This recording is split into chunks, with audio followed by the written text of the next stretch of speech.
තේරුවන් සරණයි. සිතවිලි වලින් මිදුණු තැන අපි මෙහෙම කතා කරනවා. අපි ගිය පාරත් උදාහරණ සහිතවම මේ සිතවිලි වලින් මිදුණු තැන, සිතවිලි හරි වෙහෙස බවත් ඉන් මිදුණු තැන මහ සුවයක් පවතින බවත් පැවසුවා. ඇත්තටම ඔබ හැම වෙලාවෙම ඔබ ඉන්න ඉරියව්වට හිත පවත්වන්න පුළුවන් නම් ඔබ සිහියෙන් කටයුතු කරන්න. ඔබේ හිත නැත්තම් එක තැනක. ඔබේ කටයුතු කරන්නේ සිහියෙන් නෙමෙයි. මේ වෙලාවේ ඉන්න ඉරියව්වට ක්‍රියාවට අවදිමත් නම් මොහොතට වර්තමානට අවදි වූ ඒ යෝගාවචරයක් නම් ඔබ යන්නේ නිවන් මගයි. තමන් තාමත් තමන් ඉන්න ක්‍රියාවට ඉරියව්වට අවදිමත් නොවේ නම් සිහිය නොවේ නම් තමන් නොදන්නවා නම් තමනුත් ඒ සිතුවිලි වල ගිලි ප්‍රපංච කොට නගනවා නම් තමනුත් සසරට අයිති කෙනෙක්. තමන් එන්නේ සංසාරෙමයි. පෘථග්ජන කෙනෙක්මයි. මේ සංසාරේ කිව්වම අපි කතා කරන්නේ ඉපදෙන මැරෙන සංසාර චක්‍රයක් ගැන. ඒක පොදුන් පෘථග්ජන භූමිය. ඒ වගේම ලෝකෝත්තර භූමියත් කතා කරනවා අපි සංසාරයක් ගැන. ඒ එක සිතක් ඉපද නිරුද්ධ වේ, එක සිතක් ඉපද නිරුද්ධ වෙන තැන. සිතක් ඉපද නිරුද්ධ වේ, තව සිතක් ඉපද නිරුද්ධ වේ. මෙහෙම සිත් ඉපදි නැති වී යන සිත් පරම්පරාවට සංසාරේ කියනවා. ඒක සසර, ඒකත් සංසාරයක්මයි. සිතක් ඉපද නිරුද්ධ වී යන සංසාරය. මේ ලෝකෝත්තර භූමියේ ඒ සිතක් ඉපද නිරුද්ධ වී යන තැනයි ඒ සංසාරය ගැන කතා කරන්නේ. බුදුන් වහන්සේ ඇත්තටම ලෞකික භූමිය තුල දේශනා කරන දේ ලෝකෝත්තර භූමියේදී එසේ නොවන බව දේශනා කරනවා. මහණෙනි, මම යමක් ලෞකික භූමියේ දේශනා කරයිද ලෝකෝත්තර භූමියේ සත්‍යයක් නොවේ කියලා බුදුන් වහන්සේ දේශනා කරනවා.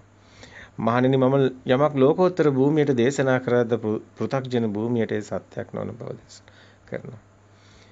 මේ ලොකු අර්ථයක් තියෙනවා. අපි කතා කරන රහතන් වහන්සේට පින්පව් නැති බව, පුඤ්ඤ පාප පහිනස්ස කියලා. කුසල් අකුසල් නැති බව. අතර මීට එහා ගිය දෙයක් ඒකේ තේරුම තුළ තියෙන්නේ. රහතන් වහන්සේට කොහොමද දෙයක් නැතුව පින් කරන්නේ? දෙයක් නැතුව පව් වෙන්නේ? රහතන් වහන්සේට දෙයක් හම්බ වෙන්නේ රහත් වෙනවා කියන්නෙම දෙයක් නැති වෙනවා. තමනුත් දෙයක් වෙනවා, තමනුත් නැති වෙනවා. දෙයක් කෙනෙක් නැති වෙනවා. අපි ඒක තමයි මේ දිගටම පැහැදිලි කරගෙන ඉන්නේ. මේ සිතුවිලි වලින් මිදෙන තැන තියෙන සිතුවිලි වල තියෙන කතාව. මේ බුදුන් වහන්සේ මේ අපි ධර්මයේ තුල දකිනවා. අපි උදාහරණ පොඩ්ඩක් බලමු. භාගදේය සංඝරක්කිත පොඩි හාමුදුරන්ගේ කතාව. උදාහරණයක් විදිහට අපි ගත්තොත් මේ පොඩි හාමුදුරුවෝ සිවුරක් හදලා ලොකු හාමුදුරුවන්ට පූජා කරනවා. දැන් ලොකු හාමුදුරුවෝ ඕක පැත්තකින් තියලා මට පවන් සලන්න කියලා ලොකු හාමුදුරුවෝ කිව්වා. පොඩි හාමුදුරුවෝ පවන් සලන ගමන් හිතනවා ලොකු හාමුදුරුවෝ තරහා වෙලා මම සිවුරු හරිනවා. සිවුරු විකුණලා ඒ හදපු සිවුර විකුණලා ගන්නවා ගව පට්ටියක්. කිරිදවලා විකුණලා ගන්නවා ගොවි පොලක්. කසාදයක් බැඳලා ළමයෙක් හදනවා. කරත්තයක් අරගන්නවා. කරත්තයක් අරගෙන ළමයාත් බිරිඳත් එක්ක යනවා ලොකු හාමුදුරුවෝ බලන්න. ඔන්න මගදී බිරිඳ අතින් ළමයා වැටෙනවා. කරත්තය හරක දක්වපු කෙවිතෙන් බිරිඳට ගහගෙන යනවා. බලනකොට ගහලා තියෙන්නේ ලොකු හාමුදුරුවන්ට පවානේ. මේ කතාවෙනුත් පේනවා වර්තමානයේ තුලින් මිදිලා සිතුවිලි කතන්දර තුල සැරිසැරීමමයි සසර කියන්නේ කියලා. වර්තමානයේ තුල ඉඳගෙන අතීත අනාගත අන්ත ඇසුරු කරමින් සිතුවිලි මවමින් රාග දේශ මොහ විඳිමින් සිතුවිලි තුලම කිමි දෙමින් සැරිසැරීමමයි සංසාරේ සැරිසරනවා කියලා කියන්නේ. මේ සතිය පිහිටවනවා කියලා කියන්නේ මේ මොහොතට සිත අවදි වෙනවා කියලා කියන්නේ සිතට එන සිතුවිලි දිහා සිහියෙන් නුවණින් දැකීමයි. යෝනිසෝ මනසිකාරයේ පිහිටවනවා කියන්නේත් එයමයි. වර්තමානයේට සිත අවදි කරගෙන ඒ අවදි වූ සිතින් සිතට එන සිතුවිලි දිහා බලමින් සිතුවිලි තුලට රිංගන්නේ නැතුව සිතුවිලි දිහා බලා සිටිමින් එහි සාක්ෂි කරුවෙකු බවට ඔබටපත් වෙන්න පුළුවන් නම් එතනයි සතිය. හරියට අර අහසේ වලාකුළු හමනකොට අවකාශයේ ඔහේ බලා සිටිනවා වගේ. අර අවකාශයේ අහසේ වලාකුළු ගලනකට සාක්ෂි කරුවෙකු ලෙසින් බලා සිටිනවා. හරි සුන්දර කතාවක්. මේ ධර්මයට ප්‍රවේශ වෙන කෙනා මේ සබහා දහමට ඊටාම සමීප වෙනවා. ඔහු හුදකලාව ඇලුම් කරනවා. ඔහු විචිත්‍රවත් සිතුවිලි ඔස්සේ දුවන ඒ කර්කශ තැනින් මිදිලා හරි විවේක ස්වරූපයකට එනවා. විශේෂයෙන්ම මනසින් සිතුවිලි වලින්.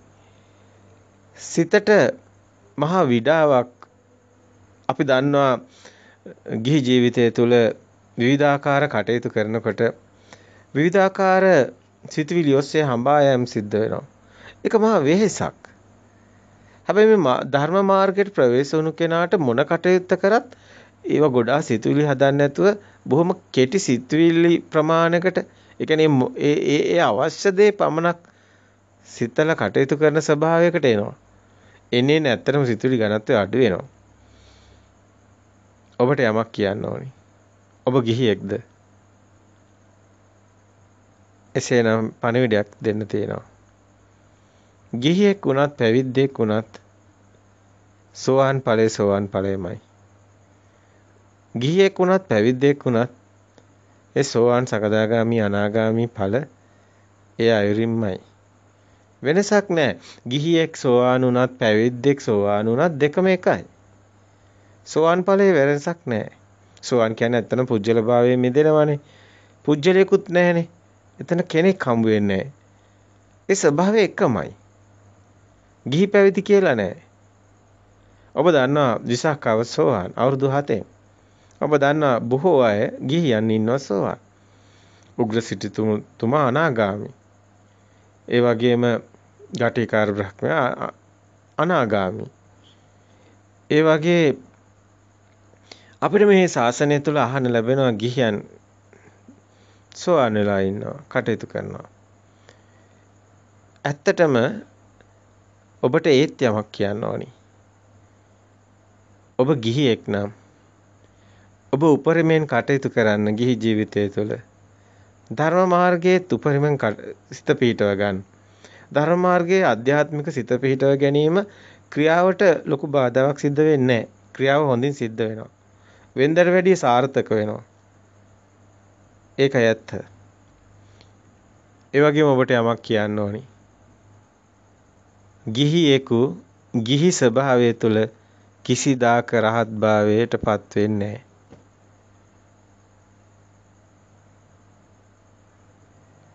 ඔබ පුදුම හිතේ මෙහෙම කියනකොට මේක කියන්න ලොකු හේතුවක් තියෙනවා. අද අරහත්ත්වයට ප්‍රකාශ කරපු ගිහියෝ ඉන්නවා අපි දැක්කා. ජාත්‍යන්තර මාධ්‍යයටත් ප්‍රකාශ කරනවා. හොඳයි. එහෙම වුණයි කියමු. අරහත් උපාසක කියලා නමුත් දාගෙන ඉන්නවා. ඒවා ඒ විදිහට ප්‍රසිද්ධ කරනවා. ඔබගෙම යමක් අහනවා. ඔබ ගිහියෙක් නම් ඔබ රහත් භාවයට පත් වුනොත් ඇත්තටම ඔබ හිතනවාද ඔබ ගිහියෙක් විදිහට ඉඳී කියලා? එහෙම වෙන්නේ නැති හේතුව කියන්නම්. මේ රහත් භාවය කියන එක එහෙම සුළුපටු දෙයක් නෙමෙයි. රහත් භාවයට පත් වුණු කෙනෙක්ට ඇයි රස්සාවක් කරන්නේ? ඔහුට එහෙම හැඟීමක් ඇති වෙන්නේ නැහැ. එහෙම කෙනෙක් නැහැ. පුජ්‍යලයක් නැහැ. ඔහුට එහෙම අවශ්‍යතා එහෙම සිතුවිලි ඔහු සකස් කරයිද? ඔබ හොඳින් මෙනෙහි කරලා බලන්න. ඇත්තටම ඔහුට අසනීපයක් වුණා කියමු. ඔහු අත්හැරලා දායි. ඇත්තටම ඔහුට කන නැතුණා කියමු. ඔහු ශරීර කුඩු අත්හැරලා දායි. ඔබට මේ කියන එකේ බැලෑරුම්කමක් තියෙනවා. අපි කෙසේ මොන විදිය වචන හැසිරුවත් ඒක නෙමෙයි මේ අර්ථය දකින්න.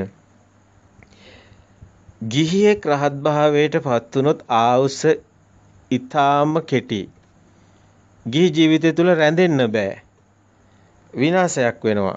ඔහුගේ ශරීරයේ අනිවාර්යයෙන්ම ඔහුට මේ ශරීර කුඩු රැක ගන්න ලැබෙන්නේ නැහැ. ඔහු විනාශයක් සිද්ධ වෙනවමයි. ඒකට හේතුව ධර්මයේ තුලත් ඒක හොඳට පෙන්눔 කරනවා. ඔබ බොහෝ තැන් ඔබ දකින්න මේ ධර්ම හොඳට ස්පර්ශ කළ බලන ධර්මයේ හොඳට බලන්න.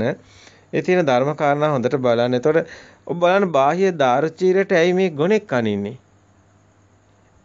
ඔහු ගිහියෙක් විදියටයි එන්නේ. ඔහු පැවිදි වෙලා නැහැ. ඔහු අහනවා බුදුන් වහන්සේගේ පළවෙනි වාරත් අහනවා, දෙවෙනි වාරත් අහනවා, තෙවෙනි වාරත් අහනවා. ස්වාමීනි මම මේ ඊගා මොහොතේ නැති වෙන්න පුළුවන්. මට එක ධර්ම කාරණාවක් පැහැදිලි කරලා දෙන්න ස්වාමීනි. බුදුන් වහන්සේ තුන් වරක් ඇසුවට පස්සේ ඒ හොඳින් විමසා බලනවා. බලනකොට ඔහුගේ ආවුස නැහැ. එවලෙම බුදුන් වහන්සේ කෙටිම ධර්ම පණිවිඩේ එයයි ධර්මෝපදේශයේ රහත් භාවය ලබනවා. මේ බාහ්‍ය දාර්චීර. දිත්තේ දිත්තමත්තම් සුතේ සුතමත්තම් මුතේ මුතමත්තම් විඤ්ඤාතේ විඤ්ඤාතමත්තම් කියන එන්නේ වචනේ. ඒක තමයි මේ ශාසනය තුළ මහා ගාම්භීරම ඇත්තටම කියනවා නම් දේශනේ. ඒක හති ගාම්භීර දේශනයක්. ඇත්තට මුළු ධර්මස්කන්ධෙම ඔතන තියෙනවා. මුළු නිවන් මගම ඔතන තියෙනවා. නිවනට අවශ්‍ය කරන සියල්ලම ඔතන තියෙනවා. ඔය පුංචි කෙටි දේශනේ තමයි ඇත්තටම මුළු කතාවම. ඒ වගේම තමයි බාහ්‍ය දාරුචීර ඒ ඊගා මොහොතේ ගොනෙක් ඇනලා මිය යනවා. ඒ කතා වස්තුව එහෙමයි තියෙන්නේ. හැබැයි අපි දකිනවා මේ කතාවේ ඊට වැඩිය ලොකු අර්ථයක් පස්චිම ජනතාවගේ අනුග්‍රහ පිණිස ඉදිරිපත් වෙනවා. ඒක තමයි ඇත්තටම ගිහියෙක් විදිහට රහත් භාවයට පත් වුණොත් සිද්ධ වෙන ඉරණම. මේක කියන්නේ ඒ උදාහරණ නිසාම නෙමෙයි. මේක කියන්නේ හොඳින් දුරදිග බලලා. හොඳින් මේ ධර්මකාරණා හොඳින් විමසලා බලලා ඒ වගේම මෙහි සත්‍යතාවය හොඳින් දැකලා. එතකොට අපිට තේරෙනවා ඒක. ගිහි ජීවිතය තුළ රැකෙන්නේ නැහැ. ශාසනය තියෙන්නේ වෙනුවෙනුයි. උපස්ථාන සිව්පසේ උපස්ථාන ලැබිය යුතුයි රහතන් වහන්සේට. නැතිනම් ඒ ශරීර කෝඩුව මේ මිහි පිට රැඳෙන්න අවශ්‍ය බොහෝම අඩුයි. ඒක නිසා මේ ශාසනය ඒ මහත්ඵල උතුමන්න් වහන්සේලාට විශේෂයි. මේ ශාසනය ඔවුන් රැක ගැනීම සඳහායි පිහිටවල තියෙන්නේ. ඇත්තටම සිව්පසේ උපස්ථාන අවශ්‍යමයි. රහත් භාවය ලැබපු ඒ උතුමන්ලන්ට ඒ උතුම් ගුණධර්ම රකින්න උතුමන්ලට. හැබැයි මෙහෙම කියනකොට පොඩි ගැටලුවක් තියෙනවා. අද මේ රහත් භාවය ප්‍රකාශ කරලා තියෙන සමහර මේ කීප දෙනෙක් ඒ අය ඔක්කොම කරනවා. ඒ අය ඇත්තටම කියන්නේ විදියට ඔවුන් මුලමුදලුත් උපයනවා. ඒක වෙන්නේ නැහැ. ඉතින් ඒ අයට පිරිහීමක් තියෙනවා. ඒක පැහැදිලිවම පේනවා. ඒක තියෙන්නේ කෙලෙස් පැත්තෙන්. එයාට කෙලෙස් තියෙනවා. හැබැයි එයාගේ විශේෂයක් තියෙනවා. අපි නිගා කරන්න කැමති නැහැ. අපි අගෞරව කරන්න කැමති නැහැ. අපි මේ ශාසනයට ගෞරව කරනවා. අපි මේ භික්ෂුන් වහන්සේලාට ගෞරව කරනවා. කොයි විදිහෙන් අපි භික්ෂුවක් කොහොම හිටියත් අපි ඒ ගෞරවය තියන්න ඕනි. ඒකට හේතුව මේ ධර්මස්කන්ධය රැකුනේ මේ සංඝ රත්නය නිසා.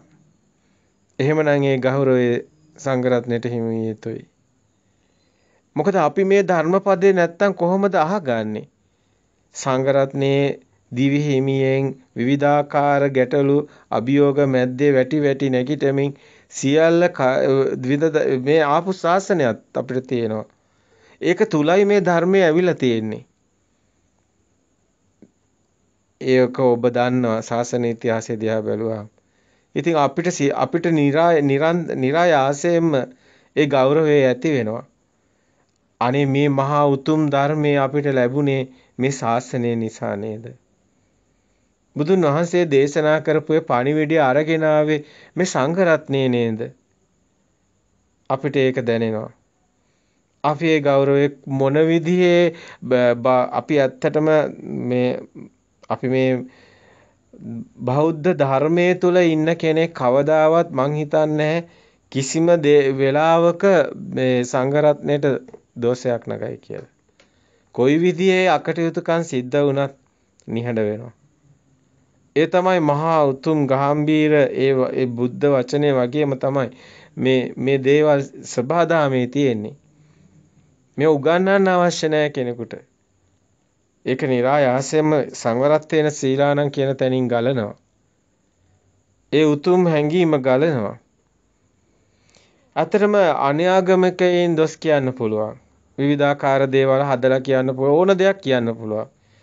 මං හිතන්නේ ධර්මය අවබෝධ කරගත්ත ගිහියෙක් හෝ පැවිදි දිවියට ආ කෙනෙක් හෝ මේ සංඝ රත්නයේට මං හිතනවා මොන විදිය වුණත් ඒ ගෞරවය දෙනවා. අපි ගිහියන් විදියට විශේෂයෙන් මේක දෙන්න ඕනි. ඇත්තටම ගිහියෙක් මේ ධර්මයේ හොඳින් කාරණා අවබෝධ කරගත්තා නම් ඔහුට ගිහි ජීවිතය තුළ ගැටලු නැත්තම් ඔහුට තවත් මේ අකටයුත්තක් සිද්ධ වෙන්නේ නැත්තම් ඇයි මගේ පැනේ මේ පුජ්‍යලික සංඥාවකින් අහන්නේ මේ පැනේ ශාසනය වෙනුවෙන් අහන්නේ ඇයි පැවිදි නොවෙන්නේ? දැන් අපි අරහත් ධම්ම කියලා අපි පැහැදිලිවම දන්නවා මේ ධර්මයේ ඉදිරිපත් කරන ගිහි ස්වභාවයෙන් ඉන්න විශේෂ මහත්මයෙක් ඉන්නවා. ආයාචනා කරන පැවිදි වෙන්න කියලා. ඔබගේ ධර්ම දැනුම නිවැරදි නම් ඔබ ඒක කරන ඔබට කියන්න අවශ්‍ය නැහැ කවුරුවත්. නමුත් ඔබගේ ධර්ම අවබෝධය තුළ ඔබට ප්‍රත්‍යක්ෂතාවය තුළ දෝෂ තියෙනවා. ඒ නිසායි ඔබ පැවිදි නොවෙන්නේ. පැහැදිලිවම එය අපිට තේරෙනවා. අපිට මුකුත් තර්ක අවශ්‍ය නැහැ. අපි ඔබටත් ගරු කරනවානේ. අපි හැමෝටම ගෞරවය දෙනවා. මේ ධර්මයේ අන්තං හෝ අවබෝධ කරගත්තොත් අයෙක් අපි ඔහුට ගෞරවයක් දෙනවා. අපි ඔහුට කියන්නේ තවත් තල්ලා පොඩි කළා දාන්නේ පිරිවන්නේ. ඇයි ඒ? බුදුන් වහන්සේ දෙව්දත්ත පැවිදි කරා නම් ඒකට හේතුවක් තියෙනවා. ඒකට හේතුවක් තියෙනවා. ඔබ හොඳින් හිතන්න දැන්. එහෙමනම් මොන විදිහේ වරදක් අවඩක් සිද්ධ වුණත් මේ ශාසනය තුල ධර්මය අවබෝධ වුණොත් යන්තම් හෝ ඔහු ධර්මයේ පණිවිඩය යන්තම් හෝ නිවැරදිව ඉදිරිපත් කරයි නම් ඔහුට සමාවක් තියෙනවා. කොයි මොහොතක හෝ ඔහු ඒ සකස් කරගෙන ඔහු නිවැරදි මාර්ගයට පැමිණිලා නිවනින්ම සැනසීම ලබන්න ඕනි. අපි තල්ලා පොඩි කරලා දාන්නේ දොස් කියලා. මෛත්‍රී සිතින් කතා කරනවා. ඒ වගේම අපි බෞද්ධයින් නොවුනත් අන්‍යාගමිකයින්ට වුණත් අපි ඇත්තටම අපි මහා සංවේදී ස්වභාවයකින් බොහොම මෛත්‍රී සිතකින් කතා කරනවා. මේ ධර්මය අවබෝධ වුණු කෙනෙක්ට අන්ත දෙකක් නැහැ. හොඳින් මතක තියාගන්න. මේ ධර්මය හොඳින් අවබෝධ වුණු කෙනෙක්ට හොඳ නරක කියන අන්ත දෙක නෙමෙයි තියෙන්නේ. අඟුලිමාල දහස් ගණනක් මිනිස්සු මරනවා. ඒත් බුදුන් වහන්සේ ශාසනයට පැවිදි කරනවා. අඟුලිමාල රහත් වෙනවා. ඒ මහ රහත් උතුමන් වහන්සේ නමක් වෙන්නේ කොහොමද? දහස් ගණනක් මිනිස්සු මැරුවා නම්. ඇත්ත දහස් ගණනක් මිනිස්සු මැරුවේ දෘෂ්ටියේ තුල ඉන්න කොටයි. ඔහුගේ දෘෂ්ටීන් ඔහු අතහැරියොත් සම්මා දිට්ඨියට පැමිණෙනවා. ඒ මොහොතේ සිට ඒ ක්ෂණේ තමයි චිත්තක්ෂණය හොඳට බලන්න. මේ ක්ෂණේ අලුත් නම් ගිය ක්ෂණේ පරණයි. මේ සිත මේ දැන් උපදින මේ සිත පෙර සිතට සම්බන්ධ නැහැ. අලුත් සිතක් උපදින්නේ හැම ක්ෂණයකදීම. එහෙමනම් අතීතේ මායාවක් බොරුවක් වෙනවා. ඔහු මිනි මැරුවත් එය අතීතයේ තුල වැළලෙනවා ධර්ම අවබෝධ වෙනකොට. ඔහුට තියෙන වර්තමානයකුත් නැහැ. ඔහු ඒ දෙකෙන්ම මිදෙනවා. ඇත්තටම හොඳ නරක කියන අන්ත දෙක තියෙන්නේ යමක් දෙයක් තියෙන පුහුදුන් මෝහ ඝන අන්ධකාර පෘථග්ජන භූමියේ පිම්පව් කියන දෙකක් තියෙන එතනමයි. එතනින් තමයි හැමෝම මේ ගමනට එන්නේ. ඒක නිසා අපි එතනට ගව යම්කිසි නිහඬව අපි එතනට කතා කරන්නේ. අපි දොස් කියන්නේ නැහැ. අප දකින්නේ මෙහෙමයි. ඇත්ත කියන්න ඕනි. දහස් ගණනක් මරපු අඟුලිමාලත් පැවිදි වෙනවා නම් අනේ අපේ හිරගෙවල් වල ඉන්න අය ඒ ක්ෂණිකව ආපු සිතුවිල්ලකින් විච්ච දෙයකින් කොහොමද ඔහුට දඬුවම් දෙන්නේ? ඊගාව මොහොතේ ඔහුගේ සිත එක නෙමෙයි නා. මේ ධර්මයේ තුල එහෙම කරන්න බෑ. ඒක නිසා මේක හරි ඇත්තටම මෙහෙම අපි කතා කරන්නේ නැහැ. එතනින් එහාට මේ මාතෘකාව. ඒකට හේතුවක් තියෙනවා. මේ අපි සමාජයට අපි යම්කිසි වටිනාකමක් දෙනවා. අපි ඒ සමාජයට අනුගතව අපි ඇත්තටම අපි එතනින් තමයි ජීවිතේ අපි ගත කරගෙන එන්නේ. ඉතින් ඒක නිසා අපි දකින්න අසරණකම මුළු ලෝකෙම තියෙනවා. මුළු මනුස්ස සංහතයේම තියෙනවා. ඒ අසරණකමට අපි ඒ අසරණකම ඒ විදිහටම දකිනවා. ඒක අසරණකමයි. මේ සියල්ල නීතියේ හැම දෙයක්ම තුල අසරණකමක් තියෙනවා. හැබැයි මේ ධර්මය අවබෝධ වුණු කෙනෙක්ගේ කතාව ඊටාමත්ම වෙනස්. මේ ලෝකෝත්තර භූමියට කෙනෙක් ප්‍රවේශ වුණොත් අනිවාර්යයෙන්ම ඔහුට ගිහි ජීවිතය තුල කිසිම හේතුවක් නැත්තම් ආයාචනය කරනවා පැවිදි වෙන්න. ශාසනයට එන්න. මොකද මේ ලෝකෝත්තර භූමිය ශාසනයට තියන්න. මොකද ගැළපෙන්නේ නැහැ. ලෞකික භූමිය තුල මේ ලෝකෝත්තර ස්වභාවයට පත් වුණු කෙනෙක් රැඳෙන්නේ නැහැ. ගැළපෙන්නෙත් නැහැ, රැඳෙන්නෙත් නැහැ. අදහස් වලත් ඒ අදහස් එන්නේ නැහැ, සිතුවිලි එන්නේ නැහැ. ඉතින් එහෙව් කෙනෙක් කොහොමද මේක යැපෙන්නේ නැහැ. ඒක නිසා බුදුන් වහන්සේ මේ ශාසනය පිහිටවන්නේ. මේ සම්මා සම්බුදු පියාණන් වහන්සේ මේ ශාසනයේ මේ වටිනාකම අපිට හොඳටම දැනෙනවා. අපි සාමණේර සීල උපසම්පදා සීල ඒවා අපි ඒවා දකින්න ඕනි විදිහක් තියෙනවා. මේ විනය තුල ඔබ දැකිය යුතු කාරණයක් තියෙනවා. රහත් භාවයේ ලැබුවත් උපසම්පදා සීලයට අනුව තමන් පැවිදි වෙන්නේ යම් මොහොතද ඊට පෙර පැවිදි වූ අයට වන්දනා කළ යුතුයි. තමන්ගේ රහත් භාවය කියලාවත් නැහැ එහෙම ලොකුකමක්. ශාසනය වෙනයි රහත් භාවයේ මගඵල වෙනයි. යමෙක් රහත් භාවයේ ලැබුවා හෝ මගඵල ලාභීන් හෝ වේවා ශාසනය තුල නම් ඒ ගිහි උපසම්පදා සීලේ වස් ගණනානුව තමන්ට වැඩිය කලින් පැවිදි වෙල වස් ගාන වැඩි කෙනාට වන්දනා කරන්න ඕනි. රහත් භාවයේ ලැබුවත් වඳින්න ඕනි. ඒ සීලය රකින්න ඕනි.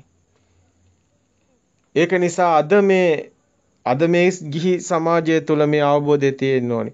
බුදුන් වහන්සේ මේ ශාසනයේ ධම්ම විනය කියලායි පනවන්නේ. ධම්ම කියන්නේ ධර්මයේ.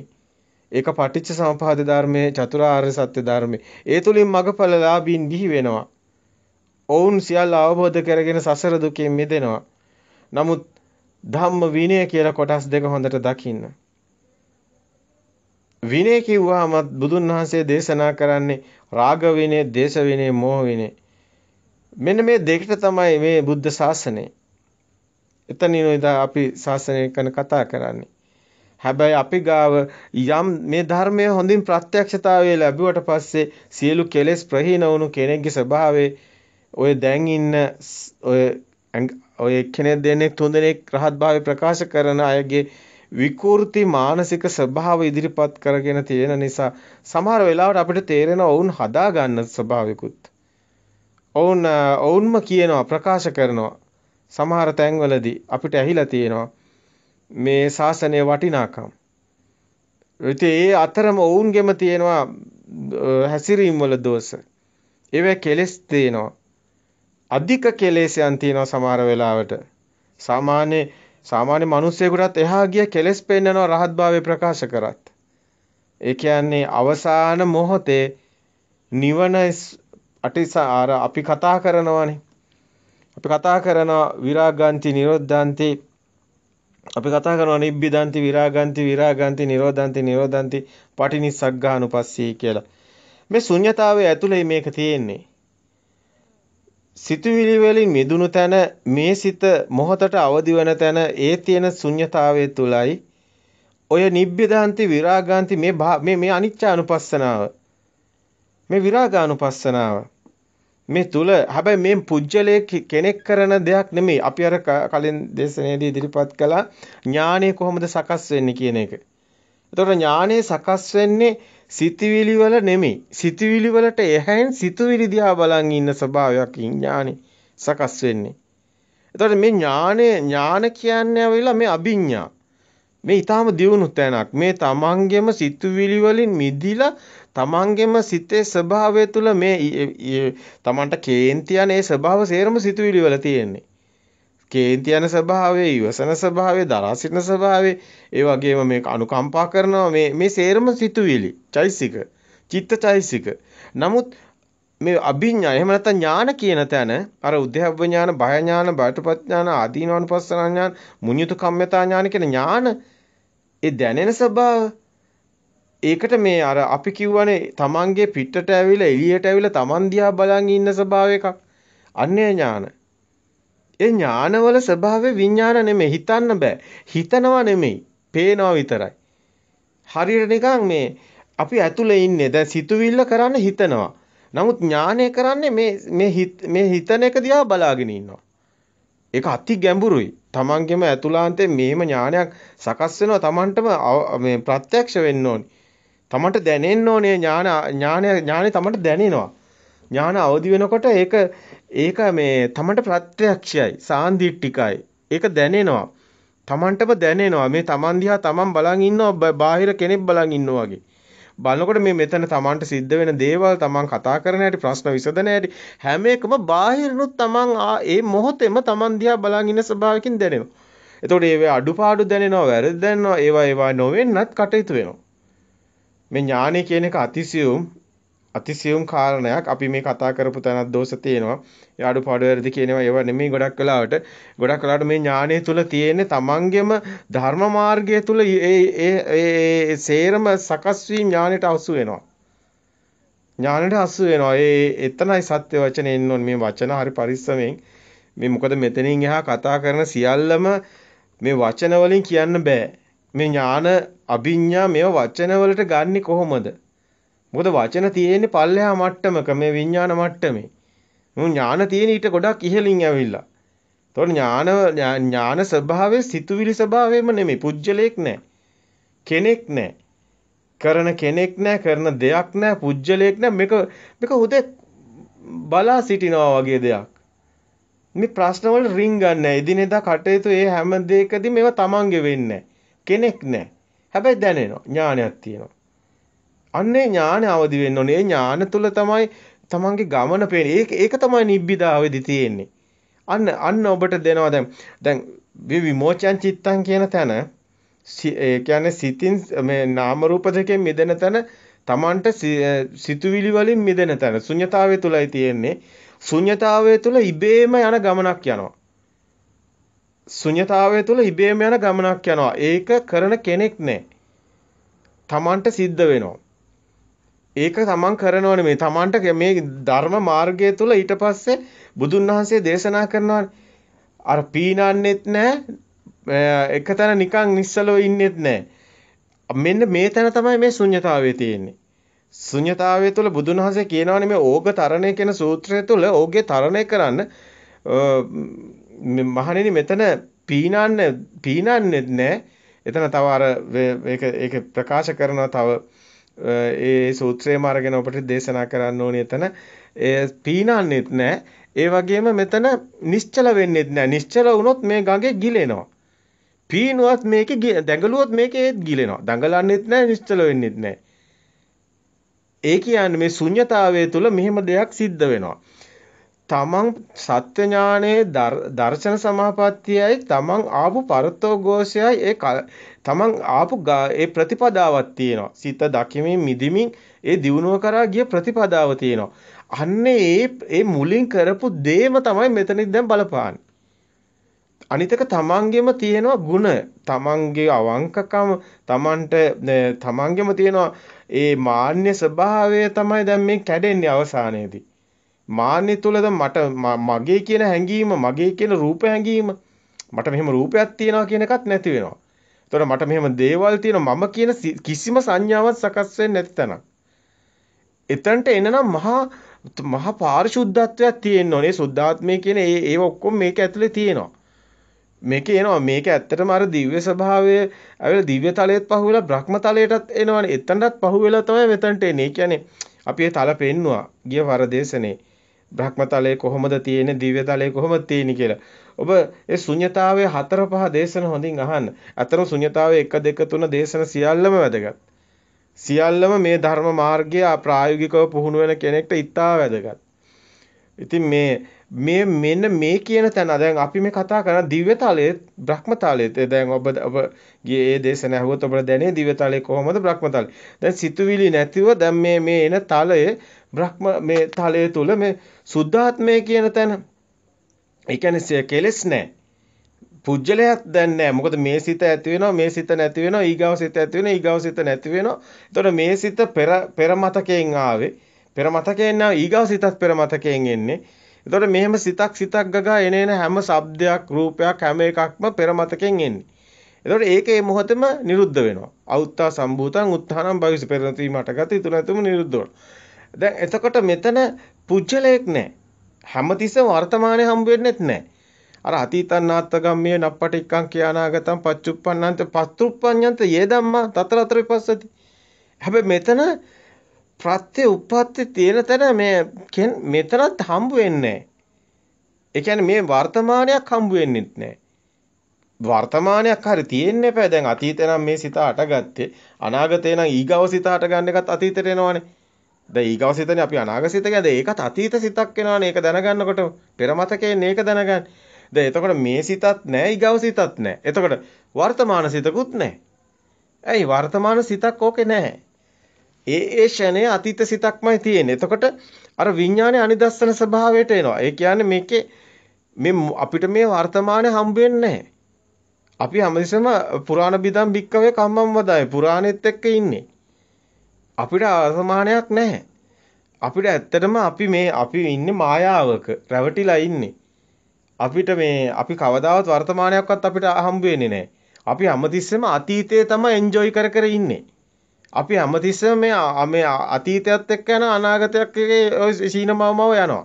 සීන ලෝකෙම තමයි යන්නේ. ඒක අපිට තේරෙන්නේ අපිට කිසිම වෙලාවක මෙතන වර්තමානයකුත් නැහැ. එතකොට මේ ශුන්‍යතාවය විතරයි තියෙන්නේ. දැන් මේ හිතත් බාහිර නෙමෙයිනේ, දරුවත් බාහිර නෙමෙයිනේ, දරුවා ඉන්නෙත් හිතේනේ. දැන් මේ හිතත් ඇත්ත නෙමෙයිනේ, ඒකත් මායාවක්නේ. ඒකත් මේ අර දේ දුන්නා වගේ අපි පැහැදිලි කරානේ ගිය දේශන. ඒතකොට ඒකත් හටගන්නේ නැහනේ. සත්‍යයක් නෙමෙයි. එතකොට මේක මුකුත්ම නැහැනේ. ඇත්තටම මුකුත්ම නැහැ. ඇත්තටම මේක හිස්. මේ ඇත්තටම ගහ සමානයි මේ මනුෂ්‍ය ශරීරේ. මේකේ පුජ්‍යලයක් නැහැ. මේකේ කෙනෙක් පුජ්‍යලයක් කියන්නේ පෙර මතකේ. නාමය ගන්නෙත් පෙර මතකේ. ඔය හැමදේම පෙර මතකයෙන් එන්නේ. මෙතන කෙනෙක් හම්බ වෙන්නේ මේක වර්තමානට සිහිය පිහිටවන්න හුඟක් අමාරුයි. මේක ඇත්තටම අතිශයින්ම මේ කෙනෙකුට මේක අවබෝධ කරගන්නකොට හිත දකින්නකොට මේ ප්‍රතිපදාව පනවලා තියෙන එකයි. නැත්තම් කෙනෙකුට හිතලා පුළුවන් මේ ධර්ම අවබෝධ කරන්න. චින්තාමය ඥානකින් පුළුවන් වෙනවනේ නිවන් දකින්න. චින්තාමය ඥානකින් නිවන් දකින්න බෑ. හිතුවා කියලා නිවන් යන්නේ නැහැ. හිතුවා කියලා දිව්‍ය ලෝක යන්නෙත් නැහැ, බ්‍රහ්ම ලෝක යන්නෙත් නැහැ. චින්තාමය ඥානයකට එහෙම දෙයක් කරන්න බෑ. ඒක තමයි මනුෂ්‍ය ශරීරය තුල ඒ සිතුවිලි වල තියෙන අසරණකම. ඒ මුකුත් වෙන්නේ නැහැ. මේක වෙන්නේ ප්‍රතිපදාව තුලමයි. ඒකයි ප්‍රතිපදාව පනවන්නේ. ඒකයි මෙතන අර පටිපදා ඥාන දර්ශන විසුද්ධියක් ඕනි.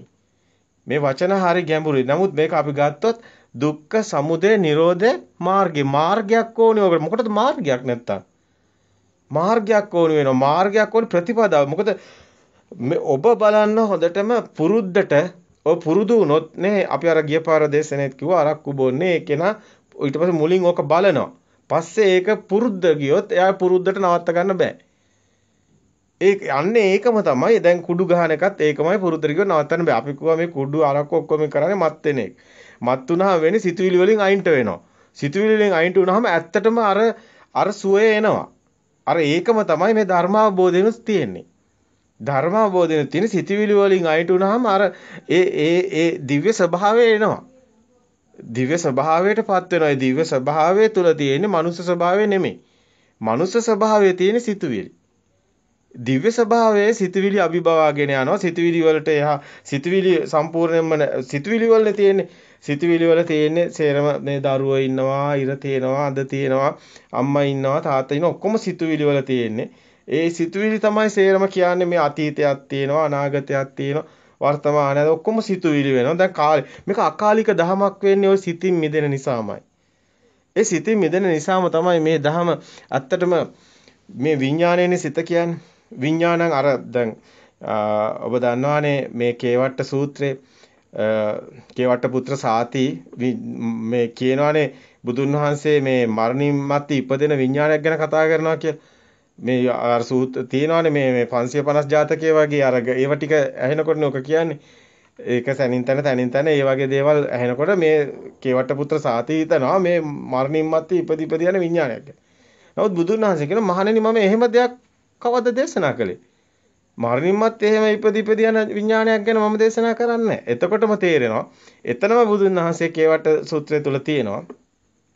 විඥානං අනිදස්සනං අනන්තං සබ්බතෝ බබං එත්ත ආපෝච පඨවි තේජෝ වායෝ නගාරති කියන්නේ. එතකොට විඥානං අනිදස්සනං කියන්නේ මේ සිත අනිදර්ශන වෙනවා. දර්ශනපතයක් නැති වෙනවා. අනන්තං සබ්බතෝ බබ අනන්තය කරා යන ආලෝකයක්. විඥානං අනිදස්සනං අනන්තං සබ්බතෝ එත්ත ආපෝච පඨවි. පඨවි ආපෝ තේජෝ වායෝ කියලා දෙයක්වත් නැහැ. එත්ත ආපෝච පඨවි තේජෝ වායෝ නගාරති. එත්ත දීගංච රස්සංවා අනාතුලං සුභසුභ. දීග කොට හීන ප්‍රනීත මහත හීනි මේ එකක්වත් ඔක්කොම සිතුවිලි. සිතුවිලි වලට තමයි ඔක්කොම තියෙන්නේ. දැන් 11 ආකාරයක ස්කන්ධ ගොඩවල් කියලා පෙන්නන්නේ බුදුන් වහන්සේ ඒ ටිකම තමයි. එතන තමයි කියන්නේ අතීත අනාගත පච්චුප්පන්නංව අජ්ජත් බහිද්ධාව ඕලාරිකාව සුකුමාව හීනාව ප්‍රනීතාව සම්තිකේවා දුර වේවා ඔය ගන්නේ 11 ආකාර ගොඩවල්. මේ ස්කන්ධේ මේ සිතුවිලි වල තියෙන අපිට මේ ලෝකයක් හදලා මවලා තියෙන්නේ ඔන්න ඔය ගොඩවල් වලින්.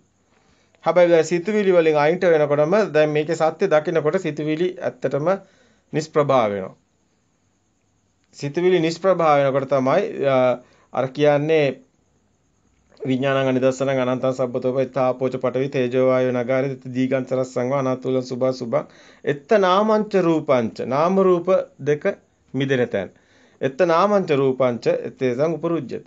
එතනත් නාම රූප නැති වෙන තැන තමයි විඤ්ඤාතේන නිරෝධේන තේසං උපරුජ්ජති. දැන් මේ කියන්නේ විඥානේ සම්පූර්ණයෙන්ම මේ සිතුවිලි සම්පූර්ණයෙන්ම නිෂ්ප්‍රභා වෙනවා මේ සත්‍ය දකින්නකොට. මේ සත්‍ය ඥානය තමයි ඇත්තටම මේ දර්ශන සමාපත්තිය තමයි ඇත්තටම මේ මග ඉස්සරහට ගෙනියන්නේ. දර්ශන සමාපත්තිය සබ්බ සූත්‍රෙත් පෙන්වන සබ්බ ආශ්‍රව ශය කරන සූත්‍රයේදී දර්ශන සමාපත්තිය තමයි සෝවාන් වෙන්නත් හේතු වෙන්නේ. ඒ කියන්නේ අතරම මේ බෞද්ධ ධර්මයේ තුල කෙනෙක් නිවන් මඟ මේ සියලු මඟඵල ලබන්න හේතු වෙන්නේ ওই දර්ශන සමාපත්තියම තමයි. දැන් මේක ප්‍රකාශ කරන්න හේතුව තමයි දර්ශන සමාපත්තිය මේ කියන සත්‍ය ඥාණයම තමයි ශුන්්‍යතාවයේදී වැදගත් වෙන්නේ. ඒකයි මේ ධර්මයේ දන්නේ නැති කෙනෙක් සුතවත් ආර්ය ශ්‍රාවකෙක් නොවන කෙනෙක් නිවන් දකින්නේ නැත්තේ. එයා නිවන් දකින්නේ නැහැ. හුස්ම දිහා බැලුවා කියලා සිතුවිලි වල එයා හිතුවත් මේක අයින්ටුනයි කියලා ඒක වෙන්නේ නැහැ. නිවන් දකින්නේ නැහැ. ඒකට හේතුවක් තියෙනවා. ඒකට හේතුව තමයි අර දර්ශන සමාපත්තියේදී ඒ යන සත්‍ය ඥානේ එන අරමුණු සත්‍ය දකිනවා. ඒක ප්‍රායෝගිකව එයා පුහුණු වෙනවා. එනේන සිත දකිමින් මිදෙනවා. ඒකම එයාගේ සැබෑ ලෝකේ එයා ජීවත් වෙනවා ඊට පස්සේ. එයා ඊට පස්සේ මේ අනිත්‍යය වගේ එළියේ තියෙන ඒවා ඇත්ත කරගෙන ඒවට දුක එන්නේ එහෙම නැහැ. එයා එහෙම ඇලෙන්න ගැටෙන්න යන්නේ නැහැ. එහෙම දෙයක් නැති බව එයාට ප්‍රත්‍යක්ෂ වෙනවා. එයා බාහිර ලෝකයෙන් මිදෙනවා. දැන් මෙලොවින් එතර වෙනවා. ඊට පස්සේ එයා එළවෙනුත් මිදෙනවා. එහෙම දෙයක් හිත ඇතුළේ තේ තියෙන ලෝකෙත් බොරු වෙනවා. දැන් එතකොට මෙයා මෙලොවනුත් මිදිලා එළවනුත් මිදිලා. ඒ කියන්නේ මෙයාට බ්‍රහ්මතලෙනුත් මෙයා එහාට යනවා. දැන් මෙයාට තියෙන්නේ ශුන්‍යතාවය විතරයි. දැන් එතකොට තමයි මෙයා මේ මනස ඇතුලේ දැන් මේ කවුරුත් දන්නේ නැහැ. කාටවත් පේන්නේ නැහැ. දැන් ප්‍රායෝගික පැත්ත බැලුවොත් මේ කෙනාගේ මනස ඇතුලේ දියුණුවක් තියෙනවා. මේ කෙනා කතා කරන්නේ නැහැ මේවා. කියන්නේ නැහැ කාටවත්. නමුත් මේ කෙනා එන සිත සත්‍ය දකින්න කෙනෙක්. මේ කෙනා දකින්න ලෝකෙ අනිත්‍යය දකින්නේ මේ කෙනා වෙනින්ම ස්වභාවයකටපත් වෙනවා. මේ කෙනා ප්‍රසාද වෙනස් වෙනවා. ඇත්තම කතාව. එයා මරණේ තිනා වෙලා ගන්න කෙනෙක්. එයාට මරණයක් නැහැ. එයා මේ ඔය ජීවිතේ ඉපදිච්ච දවසක් ශරීරය පොළොවට පස් වෙන දවසක් මරණය කියලා එයා දකින්නේ. එයා දකින්නේ මේ ෂණේමයි මරණය. හැම ෂණයකම උපදුණු සිතක් ඉපදුනොත් එයා දන්නවා භවයක්. එයා දන්නවා ඒක නිරුද්ධ වෙනකොටම එතනම මරණෙත් ඉවරයි. ආයි මරණයක් කියලා එකක් නැහැ. මේ සමුදය වය දකිනවා. උදේවැ ඥානෙ කියන්නේ ඒ ඥානෙ දකින්නේ ඒ විදිහට. එතකොට මෙතන එයාට නැහැ මරණයක්. මරණය මේ ෂණේම. ඒ ෂණේ කියන්නේ ඇවිල්ලා තප්පරයටත් අඩු වෙන තප්පරෙන් කෝටියෙන් පංගුවේ විදිහම මරණයක් නෑ hina වෙවි ඉන්නේ. එයා දකිනවා ලෝකේ ඇත්තක්. එයා දකිනවා මේ සේරම එළිය තියෙන ඔක්කොම ගිනි කුරක් ගැවුවත් පත්තු වෙලා යනවා. එයා දකිනවා ඒවා සේරම හතර මහ භූත වගේ ටක් ගාලා ඒවා නිකම්ම වායුවක් කරන්න පුළුවන්. එයාට හතර මහ භූත අවබෝධ ඥානෙ තියෙන ධාතු මනසිකාරේ කොහොමද මේ ඔක්කොම එකට වැඩෙනවා. එකට වැඩෙනවා. එයාට මේ බාහිර ලෝකයක් හම්බ වෙන්නේ නැහැ. ඔක්කොගෙන් මෙයා මිදෙනවා. එයාට කිසිම දෙයක් එයාට හම්බ වෙන්නේ නැහැ. සියල්ලගෙන් මෙයා නිරුද්ධ වෙලා. එයා අතර මේ ලෝකෙන් මිදිලා ඉන්නේ. මේ ලෝකේ මිදිලා කෙනෙක් දිව්‍ය ස්වභාවයටපත් වෙනවා කියන්නේ ලොකු කතාවක්. කෙනෙක් බ්‍රහ්ම ස්වභාවයටපත් වෙනවා කියන්නේ බ්‍රහ්මතලය කියන්නේ ලොකු කතාවක්. ඒක වෙනවම පැහැදිලි කරන්න ඕනේ. මේ ස්වභාවයට එන හැටි සිත ඇතුලෙන් මේ ස්වභාවයටපත් වෙනවා. පත් වුණාට පස්සේ ආයි මිනිස්සෙක් වෙන්නේ නැහැ එයා. එයා ආයි රිවර්ස් එකක් නැහැ. එයාට ආයි ගන්න බෑ. එයාට බොරු කරන්න බෑ. ආයි එයාට නිකන් මේ රවට්ටන්න බෑ. එයාව නෑ අපි මැරෙනවා කිව්වට වැඩක් නෑ. එයා ඒක ගිහිලා ඉවරයි. එයා දන්නවා මේක එහෙම දෙයක් නැහැ කියලා. හැබැයි මේ ශුන්‍යතාවය අපි මේ කතා කරන්නේ සුද්ධාත්මේ. සුද්ධාත්මයේ තුලදී තමයි සම්පූර්ණයෙන්ම මේ කතාව සම්පූර්ණයෙන්ම මේ ලෝකේ සමු අරගෙන ඉවරයි. ඊට පස්සේ එයා අන ගහලා නෙමෙයි එයා මොනවා කරත් එයාට වැඩක් නැහැ. මොකද මේ ශරීර කූඩුවට මොනවා කළත් එයාට අවබෝධය තුල hina වෙනවා. එයාට මරණය නැහැ. මරණය hina වෙලා බාරගන්නේ. නැති වෙන හැමදේම එයාට සතුටක් වෙනවා. අල්ලගත්තොත් නේ හිතක් තේරෙන්නේ නැති වෙනවා කියන්නේ එයාගේ ස්වභාවයට ඒක වෙනින් කතාවක්. වෙනින් කතාවක් හැම මොහොතෙදිම එයාට තියෙනවා. ඒක නිසා තමයි ඒ කෙනා අර රෝමේ ගිනි ගනිද්දි වීණාවයපු කෙනා වෙනවා. රෝමේ ගිනි ගත්තත් එයා වීණාව වයනවා. එයා සැහැල්ලුවෙන් ඉන්නේ. ඒ කියන්නේ මිනිස්සු අර මගේ සෙනග ගොඩේ කොච්චර ගෝසාව සද්ද තිබුණත් එයා යනවා නිකන් මුකුත් නැති හිස් කෙනෙක්. කිසිම කෙනෙක් යට නැති එයා යන්නේ හුදකලාවක. අන්නේ කෙනා තමයි ගිනි ගොඩක් මැද්දේ අයිස් කැටේ තිබ්බ වෙන්නේ. දැන් ගිනි ගොඩක් මැද්දේ අයිස් කැටයක් තිබ්බත් අයිස් කැටය ඇතුළේ සීතලයිනේ. ඔන්න ඔය ස්වභාවය තියෙනවා මේ ස්වභාවයටපත් වුණු කෙනා. සුද්ධාත්මයටපත් වුණු කෙනා. මිනිස්සු කොච්චර මේ ලෝකේ මොනවා කරත් එයාට ඒ තියෙන වෙනින් කතාවක්. ඒ කතාව වෙනස්. ඒක මිනිස්සුන්ට තේරෙන්නේ නැහැ. මනුෂ්‍ය ස්වභාවයට ඒක තේරෙන්නේ නැහැ. තේරුම් ගන්න අමාරුයි. ඒක ප්‍රත්‍යක්ෂව අවබෝධ වුණු කෙනෙක්ටම ඒ ස්වභාවය තුලම දැනෙනවා ඇර වෙනින් කෙනෙකුට ඒක තේරෙන්නේ නැහැ. දැන් අපි මේ ශුන්‍යතාවය ගැන කතා කරා. දැන් මේ ඇතුලේ තියෙන කතාව තමයි ඔන්න ඔය යන ගමන තමයි පාත් එක තමයි නිබ්බිදාන්ති කියන්නේ. දැන් විමෝචන චිත්තන්නේ. දැන් මේක එනවා නිරෝධානුපස්සනාවට. මේකේ භාවනාවක් තියෙනවා. හැබැයි මේ අද්දක තියාගෙන එහෙම කරන එකක් නෙමෙයි. පරයන්කේ ඉඳන් කරන එකක් නෙමෙයි. මේක හතර ඉරියව්වෙම තියෙනවා. මෙයාගේ වැඩෙනවා. මෙයාට හැම ෂණයක්ම එයාට යෝනිසෝ මනසිකාරයක් පිහිටවනවා. එයා හිතන්නේ එයාගේ ස්වභාවය ඒක. එයා ලෝකේ දකින්න වෙනස් විදියක්. ඒක කාටවත් කියන්න බෑ එයාට. එයාට අවට ඉන්න අයට තේරෙන්නේ නැහැ. ඒගොල්ලන්ට ඒක කියන්නත් බෑ. කිව්වොත් ඒගොල්ලෝ තේරුම් ගන්නත් බෑ. ඒක නිසා එයා නිහඬයි. එයා නිකන් එයාගේ ඇතුළාන්තයේ තියෙන්නේ මේ වෙනම සත්‍යයක් අවබෝධ වෙලා තියෙන්නේ. ඒක එයාගේ ස්වභාවය සම්පූර්ණයෙන්ම වෙනස් ඒක. ඒක අනිත්‍යයට පේන්නේ අනිත්‍යයට තේරෙන්නේ නැහැ. මෙයාගේ ඇතුළාන්තේ අර third eye කියන්නේ ඒ කියන්නේ එක එක විදිහට විග්‍රහ කරනවා. ඒ කියන්නේ ඇතුළාන්තේ මේක අර ධම්මචක්කුසේ අවදි වෙලා තියෙන්නේ. ඒක අවදි වුණු කෙනෙක්ට මේ ඇහෙන් පේන එකට එහා ගිය පේනීමක් එනවා. ඒ ලෝකේ වෙනස් විදිහයි ඒක. ඒක මිනිස්සෙක්ගේ විදිහ නෙමෙයි. අන්න එතන තමයි මේ කතා කරන විමෝචන චිත්තං කියන තැනින් පස්සේ ඒ කතාව සම්පූර්ණයෙන්ම පරතෝ ഘോഷේ සුතවත් ආර ශ්‍රාවකයා පමණමයි ওই නිවන් මාර්ගය යන්නේ. ඒක මේකාන්තයි වෙන කෙනෙක්ට මේ මග වැහෙනවා. අපි ඒක නිසා තමයි මේ ශුන්‍යතාව 4 දේශනේ බලන්න 3 දේශනේ බලන්න හොඳටම පැහැදිලි කරනවා අපි මේ හුස්ම දිහා බලාගෙන ඔය වේදේ තුල ඔය සතිය කියලා ඔය නිකන් පාවි ඉන්න අය නිවන් දකින්නේ ධර්මයේ යම්කිසි විදිහකට අර දර්ශන සමාපත්තිය අවබෝධ කරගත්ත කෙනෙක් කල්‍යාණ මිත්‍රයෙක් ඕනි කියන්නේ බුදුන් වහන්සේත් ඒකමයි මේ ගමනට මේක ඒ කෙනා දකින දර්ශනයේ තලයේ වෙනස්. ඒ තුලයි නිවන් මඟ ප්‍රවේශ වෙන්නේ. හැබැයි අරව වෙන පාත්. දැන් අපි සුද්ධ ස්වභාවය ගත්තත් ඒක වෙනම පාත් එකක්. බ්‍රහ්ම ස්වභාවය ගත්තත් ඒකේ අමරණීයත්වයේ පාවෙවි ඉන්න පුළුවන්. නිවන නෙමෙයි නිවන ව්‍යාපාත් එක වෙනස්. නිවන පාත් එකට එන්නේ ওই ස්වභාවයේ ඔය හරහාම තමයි එන්නේ. ඔය හරහාම තබා හැබැයි ඔය පාත් එකේ හිර වෙනවා. දැන් අරූපය තුල හිර වෙනවා. දැන් අලාරකාලාම උද්දකරාම පුත්‍ර හිර වුණා. නිවන් දකින්න බෑනේ. ඇයි ඒ ධර්මයේ දන්නේ නැහැ. එතකොට ඔය සදා අමරණීයයි කියලා හිතාගෙන නිවනේ කියලා හිතාගෙන අතන හිර වෙනවා. ඒගොල්ලෝ හිතනවා මෙතන තමයි දිව්‍ය ස්වභාවය තුල හිර වෙනවා. ඒගොල්ලෝ නිවන් දකින්නේ නැහැ. නිවන් දකින නම් අර සත්‍ය දර්ශන සමාපත්තිය අවබෝධ වෙච්ච කෙනෙක්ට විතරයි නිවන් පාත් එක හම්බ ඒ නිවන එක ඇතුලේ තියෙන්නේ අර දර්ශන සමාපත්තියම තමයි. වෙන දෙයක් නැහැ. අර සත්‍ය ඥානයේ ඇතිහුටයි කෘත්‍ය ඥානය කියලා බුදුන් වහන්සේ සත්‍ය කෘත්‍ය කෘතක්‍යා ඥාන තුන පෙන්නන්නේ ඔන්න ඔතනයි. ඔතනේ තමයි එයා කෙලින්ම දර්ශන සමාපත්තිය තමයි යාට වැඩ කරන්නේ. එයා දකින්නේ නැහැ මේ අමර එයාට මේ අර සුකුම සත්‍ය සංඥාවේ තියෙන සුවය දැනෙනවා. සදා අමරණියත්තේ මේ සුවයක් තියෙනවා. ඒ සුවය එයා මේ ලෝකෝත්තර සුවය නෙමෙයි. දැන් මේ ලෞකික සුවය නෙමෙයි මේ බඩු මුට්ටු වලින් සල්ලි වලින් ඔය කකා බිබී ඔය විඳින ඔය බාල බොළඳ සුවය නෙමෙයි. ලෝකෝත්තර භූමියේ තියෙනවා මහා මේ ලෞකික සුවය ලෝකෝත්තර සුවය ඊටා වෙනස්. ඒ සුකුම සත්‍ය සංඥාව තියෙන එතන. ඒක ඊටාම වෙනස්. මේක සදා අමරණීය සුවයක් තියෙනවා. ඒ සුවය තුල හිර වෙන කෙනා එතනම හිර වෙනවා. කල්ප ගණන් හිර වෙනවා. එයා හිතනවා ඒ සදාකාලිකයි කියලා. සදාකාලික නැහැ. එයත් දවසක එතනින් පිරිහිලා ආයි දුකට වැටෙනවා. හැබැයි ඒකට යන කාලේ ඉතා විශාලයි. පෘථිවි ගානක හැටි වෙලා නැති වෙලා ඇති නැති වෙලා විශ්වතල ඇති වෙලා නැති වෙලා කල්ප කෝටි ගණන් යනවා. ඒ ශක්තිය එතන පිහිටන්නේ. පුජ්‍යල කතාවක් නෑ මේ එකකවත්. මේ ස්වභාව වලට පත්වෙච්ච කෙනාගේ ශුන්‍යතාවය තුළ අපි කතා කරන මේ අවසාන ගැඹුරු අවස්ථා එකකවත් පුජ්‍යල ස්වභාව මුකුත් නැහැ. තනිකර ශක්ති ස්වභාව විතරයි. ඒවැ නැහැ ඔය කියන රූප ඒවා නැහැ. ඒවැ තියෙන්නේ තනිකර මේ ඇවිල්ලා කරන්ට් එක වගේ ශක්ති ස්වභාවයක් තියෙන. ඒ ස්වභාවය තමයි තියෙන්නේ. අතන අපේ ඇඟ ඇතුලේ තියෙන්නේ මේ සිතුවිල්ල තියෙන කරන්ට් එකක්.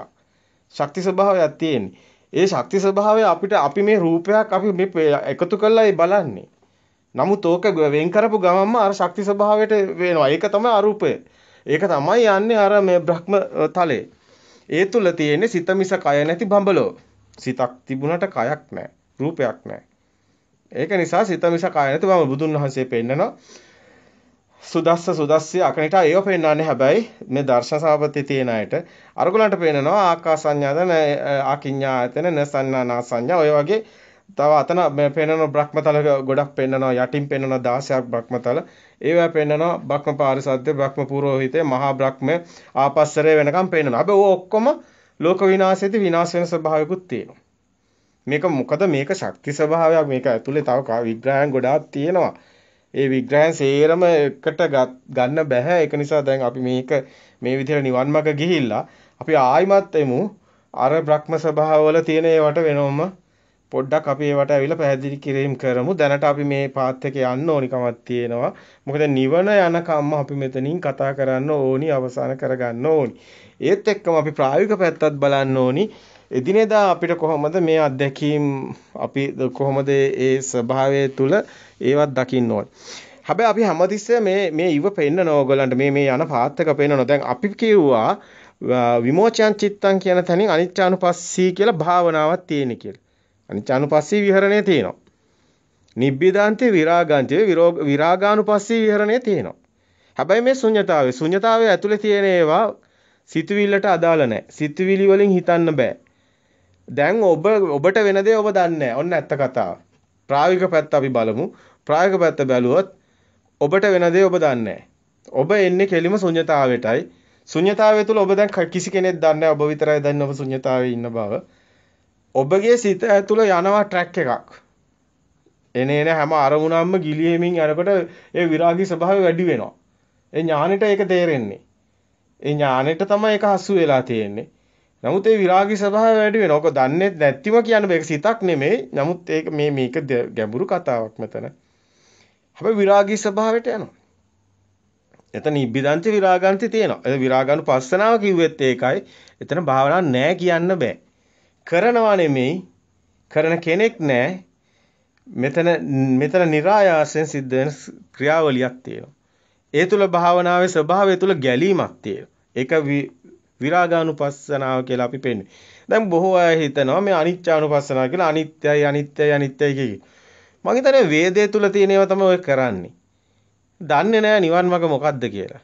ඔහොම කියන වචන කියන එකක් මේ ධර්ම මාර්ගේ කොහෙවත් නැහැ. ඒ වේදේ නම් තියෙනවා.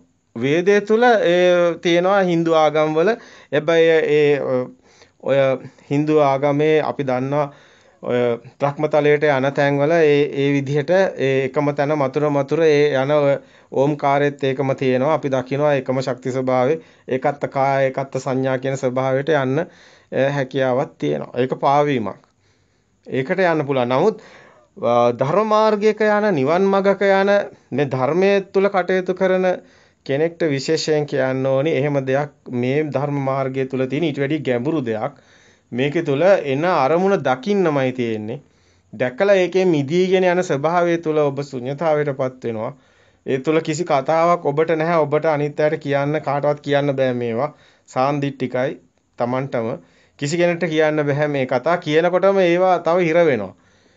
ඒවා හැම කී යන්න බෑ. දැන් මේ දේශනේ වුණත් ඔබට මේ පුළුවන් තරම් ඉක්මනට මේ කටයුතු අද අපවුණත් නවත්තන්න ඕනේ. මේවා දිගටම කරන්න බෑ. මේ මාර්ගය තුළ ඉන්න කෙනෙකුට කරන්න බෑ. ඒක අර මේ ඉවත් වෙලා තමයි අපි මේ කටයුත්ත කරන්නේ ඇත්තටම.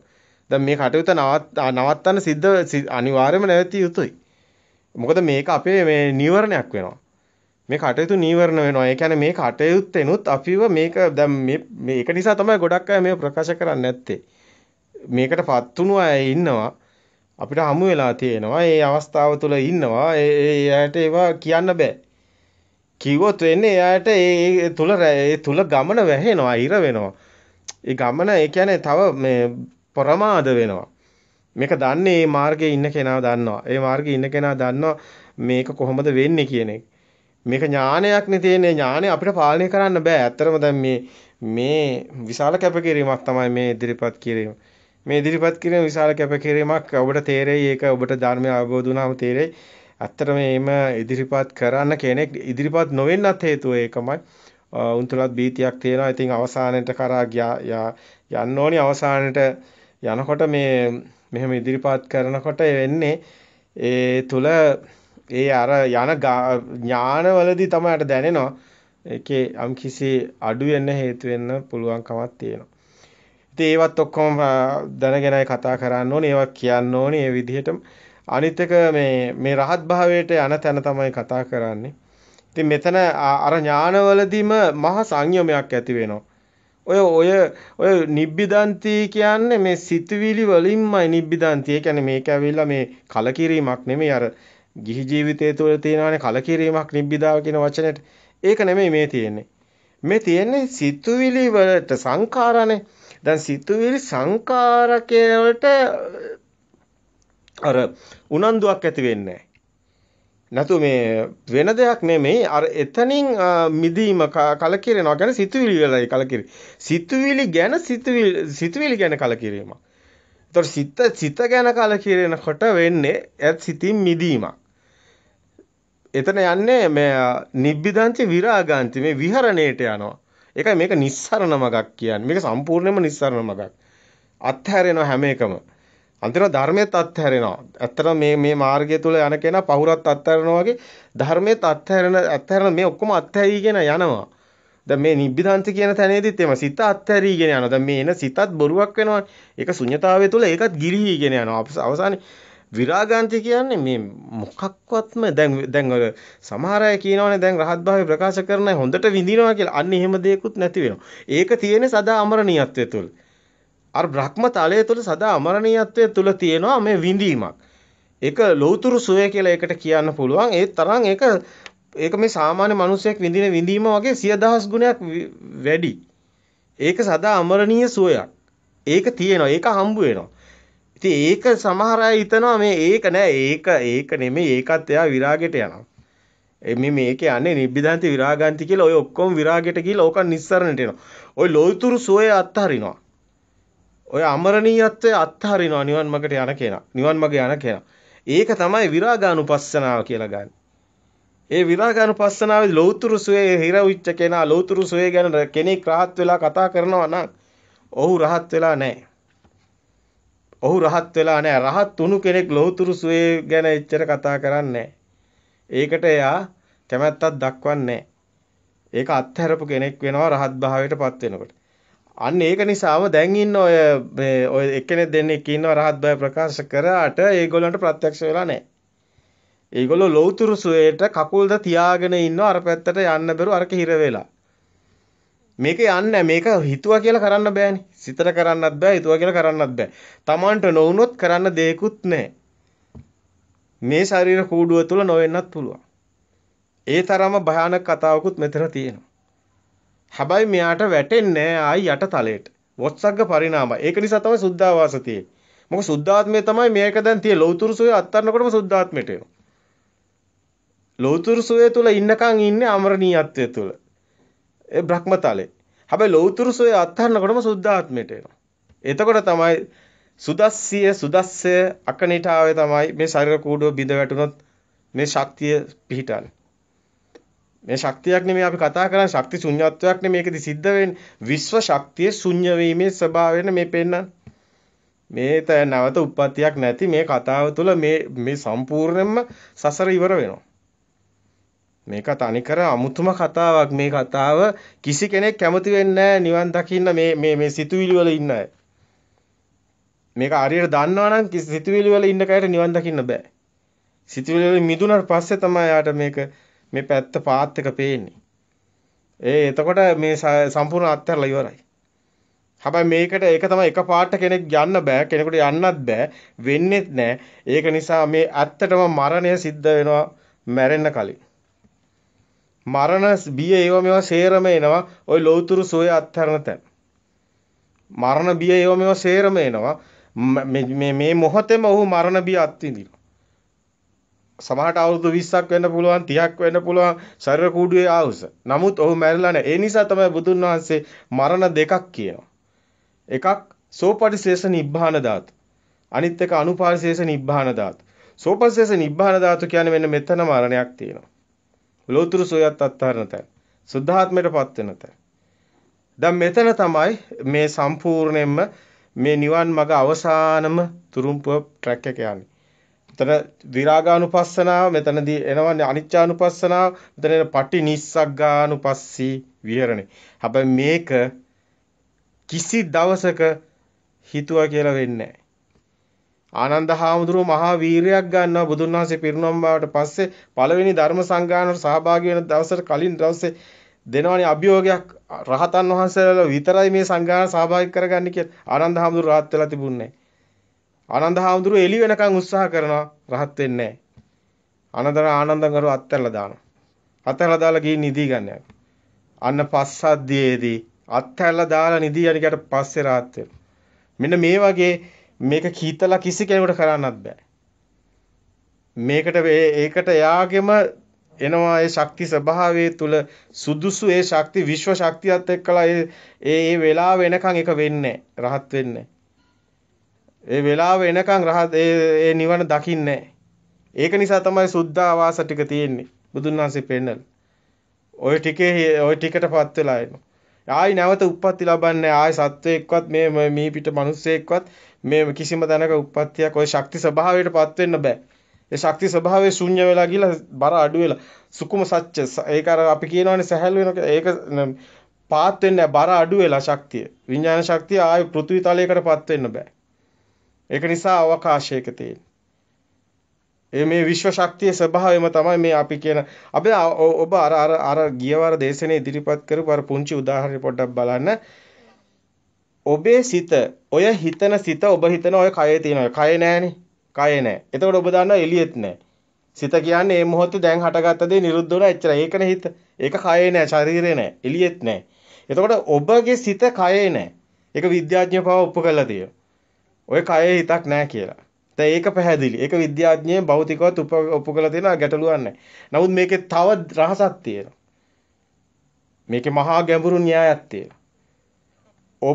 ඔබගේ සිත අවකාශයේ විශ්වයේ තියෙන්නේ. ඔබ ඒක ෆ්‍රීකවන්ස් කරලා අල්ලලායි තියෙන්නේ. ඔබ සිතන සිතවිලි සියල්ලම මේ අවකාශයේ තියෙන ශක්ති ස්වභාවය. ඔබ හිතනවා කියලා නෑ ඔබට වෙනවා. ඔබ ඒකට ලින්ක් වුණාට පස්සේ ඔබ ක්‍රියාත්මක වෙනවා. ඒකයි ක්‍රියාවලියක් තියෙන්නේ ඔබ ගාව. ඔබ හිතනවා මම හිතනවා කියලා ඔබ හිතන්නේ. ඔබට මේක තේරෙන්නෙම නෑ. මේක ටිකක් ඊට වැඩිය සංකීර්ණයි මේ කතාව. ශක්ති ස්වභාව අවබෝධ වෙනකොටයි මේක තේරෙන්නේ. මේ මොකද්ද වෙන්නේ කියලා. මේකේ ආත්ම කතාවක් නැහැ. බුදුන් වහන්සේ කොහොමත් ආත්මයක් කොහෙවත් පනවන්නෙත් නැහැ. මේකේ තියෙන ශක්ති ස්වභාවයක් විතරයි. ඒක නිසා බුදුන් වහන්සේ අතරමා භූත අතරමා ධාතු ශක්ති ස්වභාව විතරයි කතා කරන්නේ. දැන් මිනිස්සෙක් වෙලා ඔබ සම්මුතිය තුල ඔබ අනිත්‍යයෙන් ඉගෙන ගත්තා. ශරීරයක් තියෙනවා මම කියලා කෙනෙක් ඉන්නවා ආත්මයක් තියෙනවා කියලා. අන්තිමට ඔබ මරනවා කියලාත් ඉගෙන ගත්තා. නමුත් මේකේ අවසානයේ ඇත්ත බලාගෙන ගියාම මරණෙකුත් නැහැ. මම කියලා කෙනෙකුත් නැහැ. ආත්මිකුත් නැහැ. එහෙම මුකුත්ම නැහැ. මේක ගහ වගේ. ගහ හුස්ම ගන්නවා ප්‍රභා සංශ්ලේෂණය කරනවා. ඔබ හුස්ම ගන්න ඔබ හිතලාද හුස්ම ගන්නෙ? නැහැ. ගහ හිතලාද හුස්ම ගන්නෙ? නැහැ. ගහ පොළොවේ ශාරය උරාගන්නේ ඔබගේ ඇතුළේ තියෙන ඔය රුධිර නාලිකාවල ලේ ගමන් කරන්නේ ඔබ හිතලාද? ඔබ හිතලාද ලේ ගමන් කරන්නේ? නැහැ. ගහ හිතලාද ඒව කරන්නේ? නැහැ. ඔබ එතකොට ආහාර කටර දාලා ඒව දිරවන්නේ ඔබ හිතලාද? ඔබ හිතලා කෑම දිරවන්නෙත් නැහැ. ගහත් ඒක කරන්නෙත් නැහැ. ඔබ කරන එකම ගහයි ඔබේ තියෙන එකම දේ තමයි ඔබ පනවනවා සිතක්. ගහ සිතක් පනවන්නේ. හැබැයි ගහට වතුර නැතුනොත් ගහ මැල වෙනවා. ඔබට වතුර නැතුනොත් ඔබත් මැල වෙනවා. ගහට කන නැතුනොත් ගහ වැටිලා මැරෙනවා. ඔබට කන නැතුනොත් ඔබත් වැටිලා මැරෙනවා. මොකද ඇති වෙනස? ඔබ අර සිතපු දේ විතරයි. ඕක දේදුණු සිත කිව්වේ ඒකයි. ඔබ හිතන දේ විතරයි. හිතන දේ දරුවා ඉන්නේ ඔබේ ඇතුලේද නැහැ. දරුවා ඉන්නවා කියලා ඔබ හිතනවා. සිතුවිලි වලටයි ඔය ඔක්කොම තියෙන්නේ. සිතුවිලි කියන්නේ මේ ශක්ති ස්වභාවය ජෙනරේට් කරනවා ඔබ. වැතුලෙන් හදනවා. නමුත් ඔබට ෆ්‍රීකවන්සි එකක් අහු වෙනවා සංඛ්‍යාතයක්. ඔබ ඒක තාම දන්නේ. ඒක ඊටාම ගැඹුරුයි. මනුස්සයට හිතන්න බැරි තැනක් තියෙනවා. ඇත්තටම මනුස්ස සිතට හිතා ගන්න බෑ. නමුත් අර දියුණු තත්ත්වවලට යනකොට ඔක තේරෙනවා. මොකද්ද මේ තියෙන්නේ කියලා. ඒ ස්වභාව තුළ ශරීර ධාතුව නඩත්තු කරන විතර මේක ඇත්තටම පුදුම තැනකට එනවා. මේ පරම සත්‍ය නොදැන කෙනෙක් පොළොවට පස් වෙනවා කියන්නේ මහා අපරාධයක්. මොකද ওই ශක්තිය පිහිටවන හැම තැනම සතෙක්ගේ ශරීරෙත් පිහිටවනවා. ඔය එක එක කතා ලියලා පොත් ලියුවට වැඩක් නැහැ. මොනවා කියවුවත් කවුරු මොනවා කිව්වත් වැඩක් නැහැ. ධර්මයේ ධර්මයේ බුදුන් වහන්සේ හොඳටම පැහැදිලි කරලා තියෙනවා. අපිට ඉස්තනක් කොහෙවත් පේන්නේ නැහැ. අපි හැමතැනම බැලුවම අපිට තේරෙනවා මේකේ ඔක්කොම ටික තේරෙනවා මේ සේරම හරි. හොඳටම තියෙනවා කියලා. නමුත් එක කෙනා කොටස කෑල්ල එක අල්ලගෙන ඉන්නවා. එහෙම අපිට තේරෙනවා. ඔව් ෆුල් පැක් එක ගත්තාම සම්පූර්ණ මේක ගත්තාම නිවන දකින්න. හැබැයි මේ නිවනට කවුරුත් කැමති වෙන්නේ නැති බව දන්න.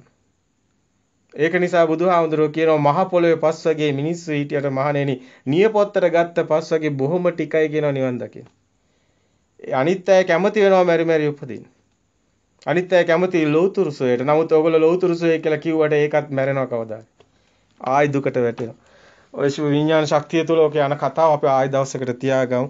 ඒක දීර්ඝ පැහැදිලි කිරීමක් කරන්න පුළුවන් අපිට මේ කොහොමද එහෙම වෙන්නේ කියන එක. කොහොමද මේ ලෞතුරු සෝයනුත් එහෙම වෙන්නේ ඒක වෙනවා. බුදුන් වහන්සේ ආලාරකාම උද්දකරාම පුත්‍ර අතරම ඒ දෙන්න එතන ඉන්නවා. ඒ දෙන්න සදා අමරණීයත්වයට පත් වෙලා එයාගොල්ලෝ හිතන් ඉන්න. වැඩියෝ නෑ බ්‍රක බ්‍රහ්මණයා හිතන් ඉන්නවනේ දැන් සදා අමරණීයයි කියලා. නමුත් බුදුන් වහන්සේ බ්‍රක බ්‍රහ්මණයට දේශනා කරනවා ඔබ බ්‍රක බ්‍රහ්මණයා දන්නේ යන දවසක් දන්නේ එන දවසක් දන්නේ ඒ ශක්ති ස්වභාවය. බුදුන් වහන්සේ ශක්ති ස්වභාවයට ලින්ක් වෙලා බ්‍රක බ්‍රහ්මණයා දැන් සංඥා ඔබත් දුකට වැටෙනවා කියලා. බ්‍රක බ්‍රහ්මණයා හෙල්ලිලා ගියා කියලා. අතර පුජ්‍යල සංඥාවෙන් තමයි අපි මේවා කතා කරන්නේ. අපි මේ කතා කරන්නේ එහෙම බ්‍රහ්මෙක් හිටියා එහෙම කියලා. නමුත් එහෙම දෙයක්වත් නැහැ. මේක තුල තියෙන ඇත්තරම බැලුවොත් ඔය කියන දිව්‍ය ලෝකය කියලා එහෙම ලෝකෙකුත් නැහැ. හැබැයි ලෝකයක් කියලා හිතාගත්තොත් මැවෙනවා එකක්. මේ මනුස්ස සිත ඇතුළෙම වෙනවා. එහෙම ලෝකයක් ඇතුළෙන්ම වෙනවා. එළියෙන් නෙමෙයි ඇතුළෙන්ම වෙනවා. මේකේ හොඳම උදාහරණය තමයි මේ නෑ අපි දැන් අපේ කාලේ අද මේ සම්පූර්ණයෙන් අද අපිට මේ දීර්ඝ එහෙම අපි ගිය පාරක් දීර්ඝ කාලයක් ගත්තා. නමුත් අපිට තේරෙනවා ඒ කාලේ වැඩි නිසා ගොඩක් අයට දරා ගන්න බෑ. ඒක පැටලෙනවා ඊට පස්සේ. ඒක නිසා අපි මෙතනින් අද අපේ දේශනේ අපි අද අවසන් කරමු. හැබැයි අපි මේ දේශනා මාලාව තුළ යන්න ඕනි දුර දිහා බැලුවාම අපි පුංචි දෙයක් තමයි ඒ දුර තුල පැහැදිලිට ගිහින් තියෙන්නේ. අපි ඉස්සරහට බලමු ඊගාව දේශනේදී අපේ මාවත තව ටිකක් එහාට යන. අපි අද දවස තුළ අපි ඔබට පෙන්නුවේ විරාගානුපස්සනාව සහ නිරෝධානුපස්සනාව සහ පටිනිස්සග්ගානුපස්සනාව ශුන්්‍යතාවය තුලින් ගලන ආකාරය. ඒක තමයි වැදගත් උනේ. ඒක කිසි කෙනෙකුට කරන්න පුළුවන් දෙයක් නෙමෙයි. ඒක සබහාදහමේ න්‍යායකටයි සිද්ධ වෙන්නේ. ඒ සබහාදහමේ න්‍යාය තමන්ගේ සත්‍ය ඥානයේ දර්ශන සමාපත්තියත් එක්කයි ගැලපිලා තියෙන්නේ. ඒක නිසා මේ ධර්මයේ අවසාන ටික කරන්නේ වෙනවා. මුල් ටිකේදී ගන්න ජවය තමයි අවසානයේ දාලා. දැන් ඔබ දැන් වාහනයක් අපි හිතමු ලොකු තල්ලුවක් දානවානේ හයියේ පල්ලමට ඒ දාන තල්ලුව අනුවනේ යන්නේ ඉස්සරහට. තල්ලු වෙලා අන්න ඒ වගේ දෙයක්. දැන් රොකට් එකක් හඳට යවනකොට මුලින් ලොකු පවර් එකක් දෙනවනේ. අන්න ඒ අනුවනේ රොකට් එක යන්නේ. අන්න ඒ වගේ දෙයක් තමයි දර්ශන සමාපatti සහ සත්‍ය ඥානය සහ මුලින් ගන්න ඒක ආරද්ධ වීරිය කියලා බුදුන් වහන්සේ පෙන්නන්නේ. ඒකම තමයි මේ අවසානයේදී කරන්න පුළුවන් දෙයක් නැහැ. අවසානයේදී තමන් ඒ ගත්ත ඒ සත්‍ය තුල තමන්ගේ අවංකභාවය තමන්ගේ ආත්මයත්වයේ තුල තිබුණු අර හිරවිලි තමන් බැඳිලා හිටපු ලෝකෙට දරුවන්ට